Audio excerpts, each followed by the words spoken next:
जय मां सरला जय गुरुदेव नमस्कार दर्शक बंधु आस्ट्रो पैराडाइज यूट्यूब चैनल को मुझे राष्ट्रफेन डॉक्टर जगदानंद आचार्य आपण स्वागत करुच्ची।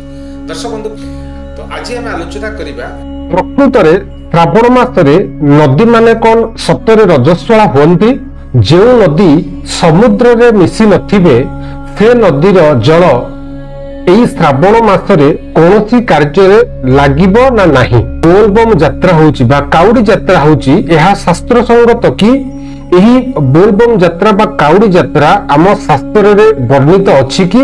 दर्शक बंधु सप्तरे बहुत बढ़िया टॉपिक अछि आपन को निवेदन करबी वीडियो को स्किप करंतुनी पूरा शेष पर्यंत देखंतु बहुत किछि कथा आपन को सिखिबा को मिलिबो। टॉपिक स्टार्ट करबा पूर्व आपन को निवेदन करबी प्लीज आपन माने चैनल को सब्सक्राइब करंतु पाखर थिबा नोटिफिकेशन बेल को प्रेस करी ऑल ऑप्शन को क्लिक करंतु ता सहित वीडियो को बहुत लोगों को शेयर करंतु समस्त को जणांतु बहुत बढ़िया टॉपिक अछि। दर्शक बंधु आउ डेरी करिबानी आसंतु आरंभ करिबा आजिर अध्याय को।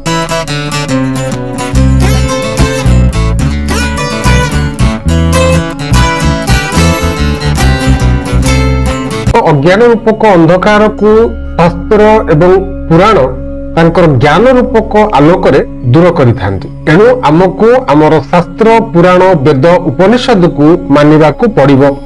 जदि आमे शास्त्र पुराण वेद उपनिषद आदि को मानुचे ताहले आम मनुष्य जीवन सार्थक होई परिबो। दर्शक बंधु एबे जिबा आमर मुख्य टॉपिक को। प्रकृत रे श्रावण मासरे नदी माने कोन सप्तरे रजस्वला होंती। महर्षि अत्रि ए समस्यार समाधान सुंदर भाव रे करिसंती। अत्रिंक मतरे सिंह कर्कटयोर मध्ये सर्वा नद्यो रजस्वला तासु स्नानं न कुर्वीत वर्जयित्वा समुद्रगा। सिंह एवं कर्कट मास अर्थात सूर्य महाग्रह जेतबेले कर्कट राशि रे थिबे एवं सिंह राशि रे थिबे सेही समय रे नदी माने रजस्वला होंती। यह सत्य। ए 2 मास पर्यंत नदी रे स्नान करिबा वर्जनीय अटे। नदीर जल आनी भगवान को पूजा करिबा से नदी जल आनी देवादिदेव महादेव को बोल बम रे लागी करिबा अनुचित। किंतु शास्त्र कहिले जो नदी समुद्र रे मिसी थिबो से माने 3 दिन पर्यंत रजस्वला होइथांती। गंगा नदी केबे भी रजवती होई नथांती। तेणु गंगा नदीर जल सबुबेले पवित्र। गंगा नदी व्यतीत अन्य नदी माने कर्कट संक्रांति ठारू आरंभ करी कन्या संक्रांति पूर्व पर्यंत रजवती होइथांती। एबे प्रश्न आसीबो जे नदी समुद्र रे मिसी नथिबे से नदीर जल एई श्रावण मासरे कोनोसी कार्य रे लागिबो ना नाही। ए शंकार समाधान शास्त्र सुंदर भाव रे करंती। शास्त्र कहंती जे नदी माने समुद्र रे मिसी नथिबे से नदीर जल आमे ही श्रावण मासरे व्यवहार करि परिबा। केउ क्षेत्र रे व्यवहार करिबा? शास्त्र कहिले कि ग्रहण स्नान करि परिबा, श्रावण स्नान करि परिबा एवं प्रेत कर्म जनित स्नान आमे रजस्वला नदी मानकरे करि परिबा। एथिरे कोनोसी दोषादोष नाही। आउर मध्ये शास्त्र कहंती आदौ कर्कटके नद्या सर्वनद्या रजस्वला तासु स्नानं न कुर्वीत वर्जयित्वा समुद्रगा। त्रिदिनं तु चतुर्हन्नि शुद्धासु जह्नवी यथा। शास्त्र कहिले कि गंगा नदी व्यतीत समस्त नदी सूर्यंकर दक्षिणायन कर्कट संक्रांति ठारू रजवती होइथांती। समुद्र रे मिसी नथिबा नदी गुड़िक 2 मास पर्यंत रजवती होइथांती एवं जे नदी समुद्र रे मिसी थांती से माने कर्कट संक्रांति रो 3 दिन पर्यंत रजवती होइथांती। चतुर्थ दिन ठारू सेही नदी सबु गंगा नदी परी शुद्ध एवं पवित्र होइथांती। तेणु कर्कट संक्रांति ठारू 4 दिन परे आमे उक्त नदीर जल देव पूजा रे लगाई परिबा, स्नान करि परिबा, समस्त पूजा कार्य रे आमे लगेई परिबा। एथिरे कोनोसी दोषादोष नाही। किंतु जो नदी समुद्र रे मिसी नथिबे से नदीर जल 2 मास पर्यंत वर्जन करिबा उचित। किंतु ए श्रावण मासरे बहुत सारा शिव भक्त बोलबम यात्रा पाई शिव को जलाभिषेक करिबा पाई कौनसी भी नदी जल संग्रह करिथांती। तेणु यह ठीक नुहे।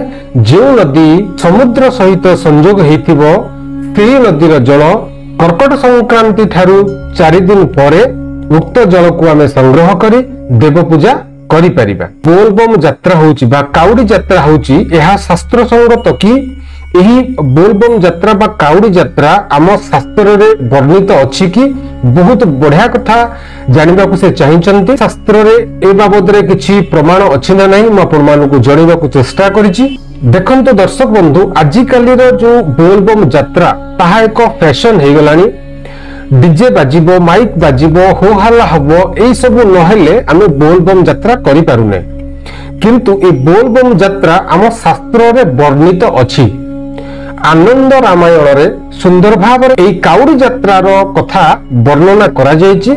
जेतेबेले रघुकुल नंदन प्रभु श्री रामचंद्र सेतुबंध प्रतिष्ठा करिबा पूर्वक भगवान शिवं को पूजा करिबा पई चाहंती, सेतेबेले प्रभु श्री रामचंद्र बालुकारे शिवलिंग को स्थापन करी पूजा करथिले। सेतुबंध पाखरे जो बालुका लिंग प्रभु श्री रामचंद्र प्रतिष्ठा करथिले, सेही बालुका लिंग सेही दिन ठारू रामेश्वर नाम रे ख्याति लाभ करिथिला। आनंद रामायण कहंती ममे तत् वचनम श्रुत्वा प्रसन्नो रघुनायक जमाद स्नात्वा सेतुबंधे रामेशं परिपश्यति संकल्प नियतो भूत्वा गृहीत्वा सेतुबालुकां करंडिकाभिजत्नेन गत्वा बाणरशी शुभं खित्वा तं बालुकं त्यक्त्वा बेण्यं बालो करंडिकं आनियं गंगासलिलं रामेशं अभिषिच्यते। शास्त्र कहिले कि प्रभु श्री रामचंद्र कहउचंती जो व्यक्ति सेतुबंधरे स्नान करी रामेश्वर को दर्शन करी दृढ़ संकल्प नहीं सेतुर किछि बालुका को काउडी बा भारारे रखी प्रेम रे जत्न सहकारे काशी को यात्रा करी काशी रे थिबा गंगा नदी रे उक्त बालुका को विसर्जन करी एवं सेही जो काउडी रे बालुका आनिथिबो से काउडी बा से भारा को गंगा नदी रे प्रवाहित करी नुआ काउडी बा नुआ बाहुंगी रे काशी स्थित गंगा नदी जल आनी रामेश्वर को जदि अभिषेक करती ताले से माने ब्रह्म पद को प्राप्त करि परिबे। एनु एही कथा अनुसार आज काउडिया भाई माने नदी रे स्नान करी सेठारे बाली रे शिवलिंग स्थापन करी पूजा करी उक्त लिंग को पुनराय विसर्जन करी सेही ठारू पानी आनी देवादिदेव महादेव को जलाभिषेक करुचंती, किंतु यह शास्त्र मत नुहे।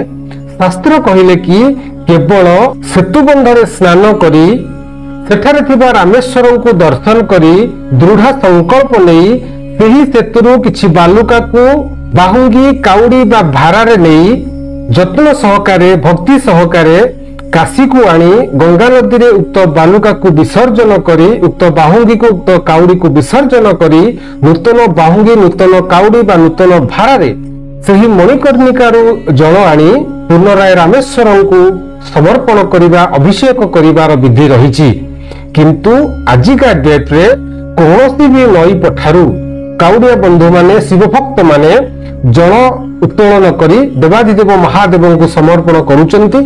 तेणु यह शास्त्र रे कोनोसी विदित नहीं। शास्त्र कहंती केवल गंगा नदी जल आमे समर्पण करि परिबा। एनो विचार आपणकर। शास्त्र कहती जादृशी भावरम जस्य सिद्धि भवती तादृशी, जार जेमिति भावना तार सिद्धि सेमिति होइथाय। तेणु देवादिदेव महादेव होउचंती आशुतोष भोलानाथ। तेणु देवादिदेव महादेवंकर जो भक्त विशेष माने रहिले सेमाने एहा होउची तांकर भक्तिर कथा। सेमाने भक्ति सहकारे देवादिदेव महादेव को जल लागी करुचंती बोलबम यात्रा करुचंती। एहा तांकर भावना। कहार भावना को कुठारघात करिबा मोर उद्देश्य नुहे, किंतु शास्त्र रे जहा प्रमाण अछि ताको आपण मानकु जणैली। दर्शक बंधु आशा करिबे आज रे टॉपिक आपनको भल लागितो। प्लीज वीडियो को लाइक करिवे। आपनको मन रे जदि टॉपिक को नै किछि डाउट थिबो ताल मते कमेंट बॉक्स रे लिखिबे। आपनको अनुरोध करिबे प्लीज वीडियो को आपण शेयर करिवे, समस्त पाखरे पहुंचेबे। दर्शक बंधु पुणी आसी आगामी अध्याय रे आउ एक टॉपिक नै से परंतु आपण माने भलर थांतु खुशी रे थांतु। मते विदाय देंतु रहली। जय मां सरला, जय गुरुदेव।